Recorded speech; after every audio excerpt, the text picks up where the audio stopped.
So sun was out over the weekend, and after what has felt like the wettest, greyest summer that we've ever experienced. And when the sun comes out for us, we generally get out more than ever. You know, it's the beach, it's bombs in the pool, it's meals outside to absorb the warmth of the sun and charge our human solar batteries. You know, over the weekend, Katie and I were discussing her recent purchase. It was a cookbook from Ripe Kitchen, which is a local cafe in our neighbourhood in Grey Lynn. Now for me, when Katie gets her hands on another cookbook, especially when it's a cookbook from Ripe, I'm generally salivating like Pavlov's dog with the thought of all the new fantastic recipes she's going to experiment with. Now, Katie generally has a really amazing repertoire when it comes to creating phenomenal meals, especially action-packed salads like the ones from Ripe Kitchen. So I kick back on the sofa, looking forward to seeing photos of all the meals we're soon to experience. But much to my surprise, however, instead of diving deep into new recipes and degustation experiences, Katie began to tell stories and details on sustainability of our planet through the food choices and actions that we make.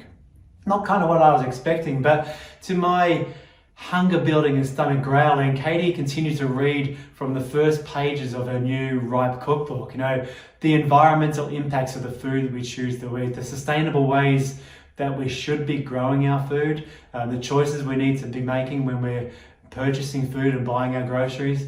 You know, these were the topics in the opening pages of the new Ripe cookbook that we purchased.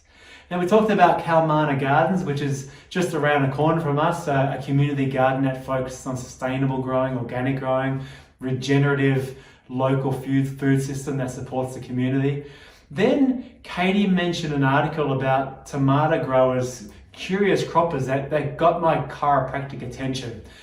And the amazing things that we can learn from curious croppers about our own resilience and our own adaptability. You see, curious croppers tomatoes, they're amazing tomatoes, and we buy them from time to time, but they're in a league of their own when it comes to flavour and juiciness of tomatoes.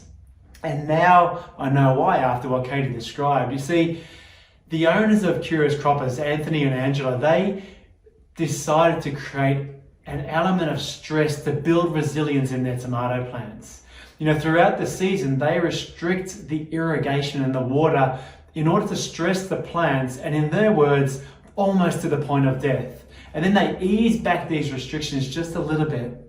Now, just like us humans, Anthony and Angela, they've found that exposing their plants to some stress builds resilience, and the plants become stronger and more resistant to disease, and stronger and better producers of tomatoes, more resistant to predators.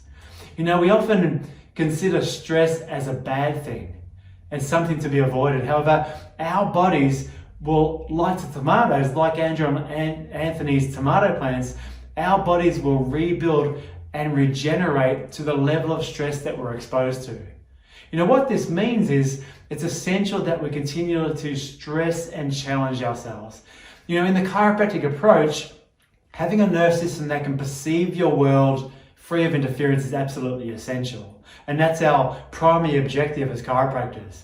But it's also essential that we provide our brain and our nerve system with experiences and a level of stress and a level of information which our bodies can get to work and rebuild to this level. Rebuild to the level of experience so that we can handle these experiences, these stresses in the future. It's the only way to be able to rebuild our bodies and prepare for the future and be able to handle stress and be resilient to stress going forward.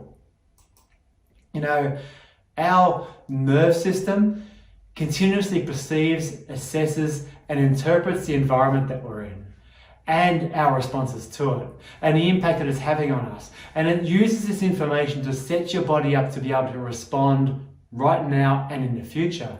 Now, more importantly, your nerve system uses this information to rebuild and regenerate your body so that you're better equipped to handle your environment in the future ahead, in the life ahead. To put this simply, be challenged, be stressed, be resilient. Now, I'm not saying that we all should challenge ourselves almost to the point of death like curious croppers. However, if we spend our lives avoiding stress, we limit our opportunity to build resistance and resilience. You know, curious croppers are the best of the best tomatoes in flavour and quality, because they provide enough challenge, enough stress for their tomato plants to respond and to adapt, becoming stronger and more resilient. Now, I guess we're going to ask ourselves, how are we providing ourselves with enough challenge, enough stress for us to become stronger or more resilient in the future? So our nervous system can perceive the stress and develop and rebuild and get stronger. So a little bit of a point to stress is not bad, and let's figure out ways of being able to provide stress and challenging ourselves so we can rebuild our nervous system, rebuild our body and prepare for the future.